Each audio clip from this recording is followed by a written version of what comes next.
Welcome to the Contractor Success Forum. Today we are talking about the survival trap. On the Contractor Success Forum, we discussed financial strategies for running a more profitable, successful construction business.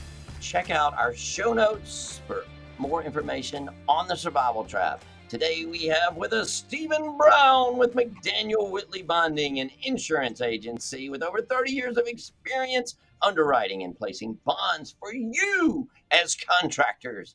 And we have Wade Carpenter and Company CPAs helping contractors nationwide to become permanently profitable for over 3 decades.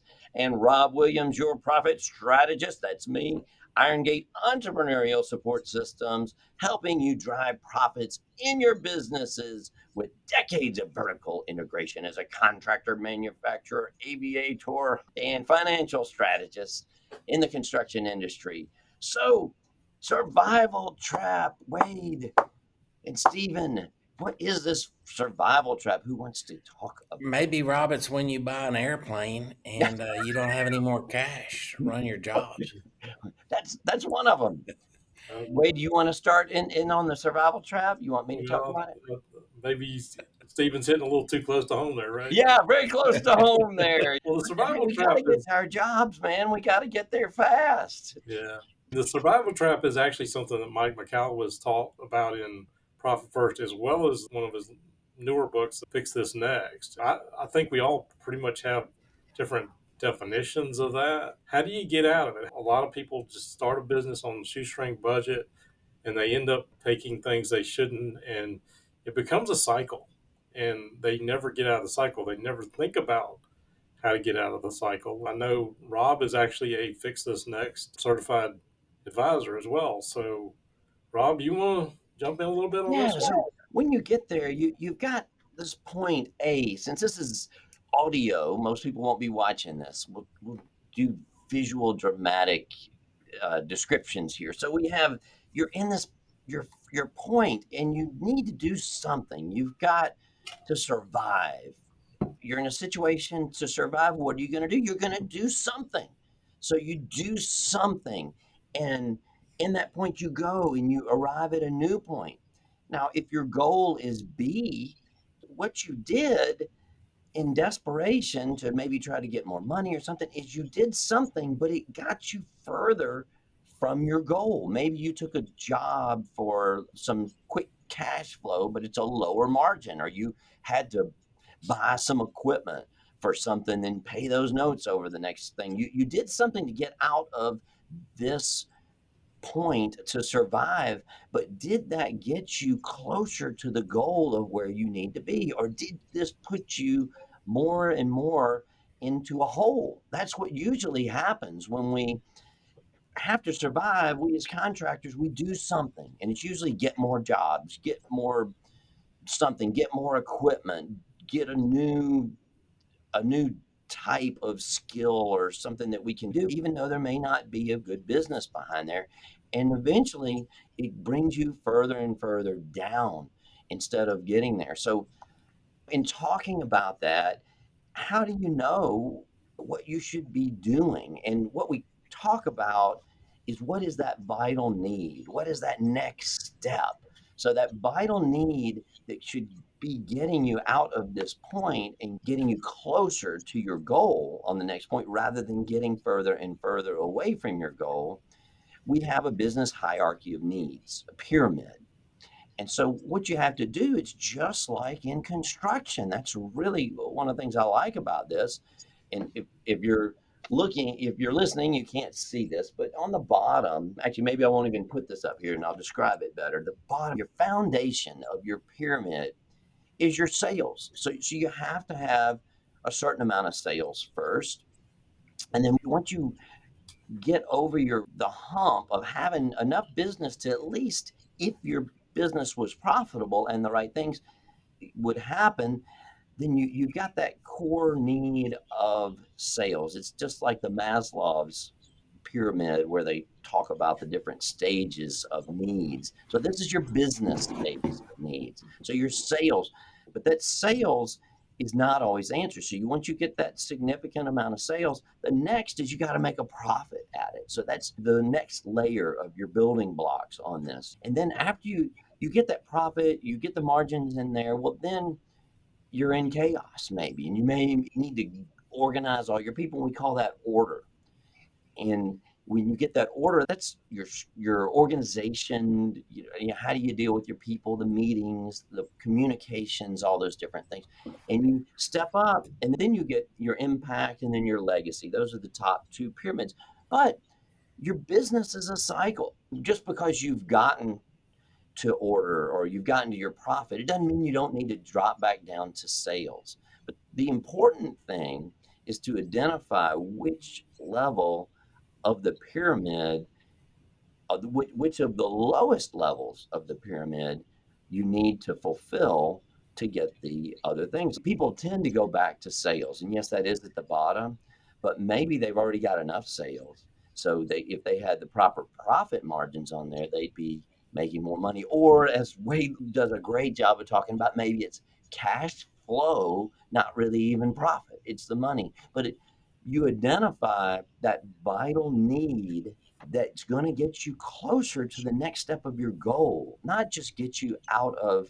We were talking about a pothole, not getting out of the pothole at this moment, but yes, you want to get out of the pothole, but don't go right back into the traffic and get smashed again. So does that Well, help? Wade, what do you and Rob do when you have clients that are heading into this survival trap Well, I and making dumb decisions based on stress and immediate needs? Well, I think you kind of need to back the truck up a little bit and I'll explain a little more from what Rob was going into. Mike McAllis kind of modeled his business hierarchy of needs after Maslow's basically our survival hierarchy of needs, and it's the bottom level on that is like you got to have air and water and food and shelter and those kind of things. And what is instinctual built into us with that is not built into a business owner. And it theoretically it sounds great that yes, I just need to go get more sales, but a lot of times the answer is not instinctual. I don't want to go down the rabbit hole, but I know in my case, when I started mine, I read Michael Gerber's The E Myth, and I worship that book, and I still believe in that book that you got to build the systems. But for a long time, I was like at that order stage before I even, build a dreams, build it, and they will come. I was building systems, but number one, I had to build my client. I had to have a team for those systems to work on. And a lot of times it's just not instinctual what you need to do. In construction, a lot of people think, well, I just need more revenue. And we've talked about that many times.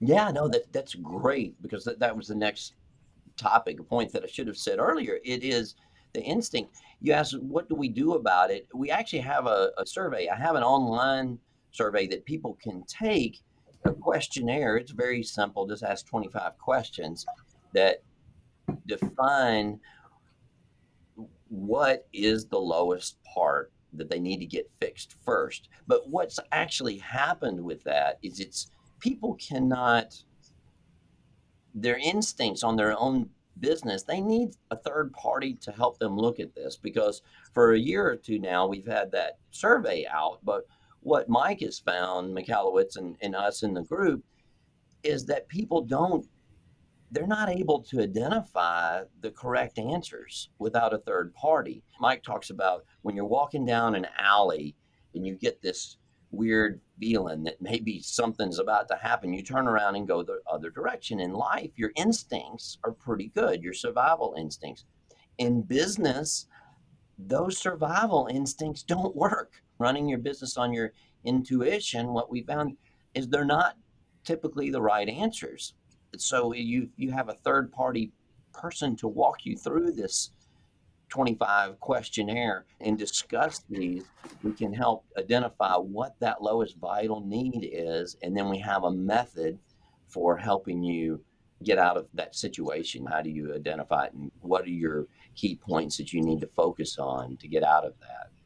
That's a good point, Rob. I've had contractors before say to me in response to a bond underwriter's questions, who cares if I bid a job at cost? That's my business. And the problem is when you're in survival mode or you're bidding jobs at cost, you don't know what your cost is. You don't know what the other bidders are bidding. And so next thing you're going to make your price lower to get it. And then you're losing money. And then you're going backwards. And then there's even more stress.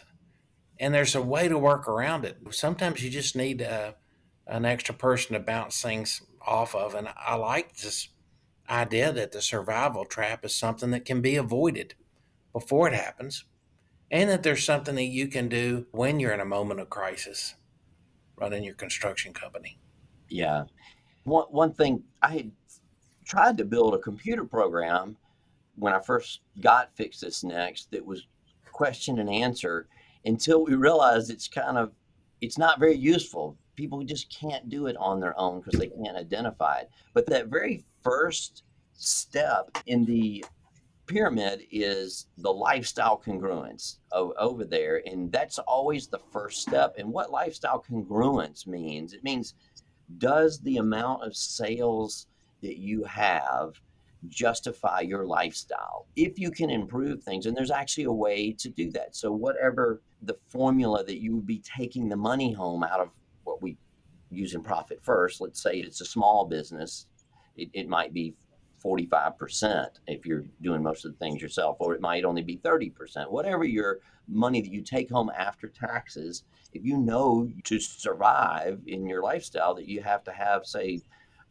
$10,000 a month or $5,000 a month, just for the math, then, and say if it's a 33% margin, well, you better have at least 15,000 of sales, because you just take that lifestyle congruence, divide it by, this is a little complicated, I'm realizing it as I'm saying this, but you divide it by the percent that you should be taking home to find out if you're over that lifestyle congruence thing. That's the very first vital need of the very first step in the pyramid, and that's the first thing that we always go over with people, is finding out whether we can get that there. That'll be a freebie. We'll make sure we get a lifestyle congruence sheet in our show notes, just a little formula that I've already worked on a sheet on that. So uh, send that in there and we can email that to you. So in the show notes, that's the first step that we always go through. It's kind of like in Profit First. The first thing is open a bank account. You Yeah. know? So the first step of this, make sure your lifestyle congruence is good. So there's a freebie for you, and we can email you that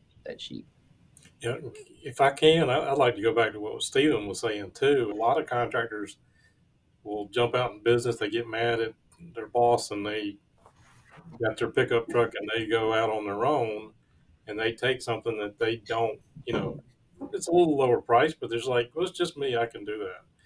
And then they take some more and they take some more and they get in debt. The cash flow doesn't come in like they expect. And they get in debt and the next check doesn't come in on time. And so the debt builds up and things like that. And they feel like they have to take that next job. And a lot of the contractors, they don't realize it, but they're in this perpetual state of survival. Just they've got more work than they can do. They've got lined up for a couple of months worth at least, but they're taking it at such a low margin, and it's a perpetual cycle they can't get out of because they feel like, well, I got to pay the debt, I got to pay the guy. And yes, you do, but if you don't have somebody get you out of that tunnel vision, basically it's you can't see the forest for the trees, and you need somebody to help you get beyond that and say yes, the bottom rung is sales, but you got to get some profit to be able to get to. So It's almost like you've got your finger in an electrical socket and you're being shocked to death, and you need someone to knock you loose with a 2x4. There's another good example. I've got a good friend that had a really large contracting business, and he's trying to build another big business, but he's always up in the impact and the legacies. And he's talking about all these things that he had when they were, I don't know how big they used to be, but let's say they were 60 to $100 million. They were a big company. And he's always talking about the impact and the legacy that he's going to bring with his new company. And he hadn't even closed on the land and gotten the development yet and gotten anything. And he's just stuck in all these, reading all these books about these higher portions of the pyramid. And he hadn't gotten down to the basics of get some jobs again. He's just staying up at the top of the pyramid. And it's great that he's intellectual and these things, but man, you got to bring it back down to earth again and build that back up. And don't stick your head in these books and the impact and all the HR stuff that he's done. He doesn't have any employees yet. It's him Ah, and that his stuff's wife. boring. That stuff's boring. I don't blame him. It's more fun to have lofty goals. But seriously, you are providing an incredible service to people. That expression, you can't see the forest through the trees. Mm, That is especially true when you're stressed. yep. And you might say, I'm not stressed, but you're stressed if you're running a business to some degree. You are, it's just a fact. Yeah. And why go through a survival mode if you can help it? Yeah. And I'm guilty of those same things. I had big companies, and now in this business that I have here, I don't have all those employees and things anymore. And it took me some straightening out to do. I need to lecture myself or my coaches that I have. It brought me back to the same thing. I'm guilty of the same things that friend was guilty of. So Okay. Well, you got to make a plan. You got to ask for help, and you don't know what you don't know. you don't know what you don't Yeah, know. one of the analogies that Mike put in Fix This Next, which I always thought was great, I'm going to paraphrase it, I'll probably butcher it. Say I'm doing a tax return and I got to print it out and I'm on a deadline. And so I start printing and my printer jams. And then I go in there and I open the thing up, turn the thing off and on, and I put it back in there and it doesn't. And I do that several times. I keep doing the exact same thing and it still doesn't work. And then I think we've all, we just start slamming the thing closed and probably make it worse. But take a look at the back of the machine, look, and I found this little piece of paper that was, those kind of things. I think we all can relate to that. But sometimes if we continue doing what we've always done, we're going to get what we've always got. Yep, that's right. What the definition of insanity, I don't know if Yeah. that was Einstein or somebody, but is doing the same thing over and over and expecting a different result. Yeah, So, it's insanity. yeah, yep. So, well, that's great. This is a good topic. Anything else you wanted to add to that? I think this has been a great. I think there's plenty of things we could go on about getting out of that survival trap and maybe getting some help on that for a contractor, getting your cost records and stopping and looking and to see where you are, getting a outside look at where you really are and where you're falling down. Yeah, That can make a big impact.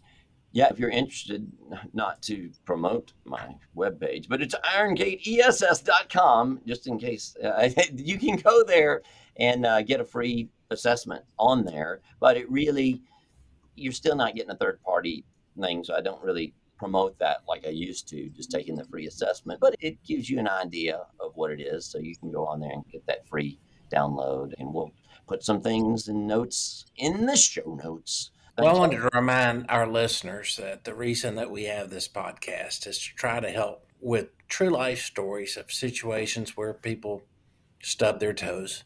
And in the financial world of contracting, the problems and things that we see all the time that can be corrected. Some of them are absolute horror stories, some of them are very simple. But yet again, I'm going to have to say, you don't know what you don't know. Yep, that's Yep. right. So today's topic, you don't know what you don't know, and that can get you into the survival trap. So thanks for listening today. We are the Contractor Success Forum, and we have Stephen Brown, McDaniel Whitley, Bonding and Insurance Company, Wade Carpenter and Company, CPAs, and Rob Williams at Iron Gate Entrepreneurial Support Systems. Come listen to our next show. See y'all later.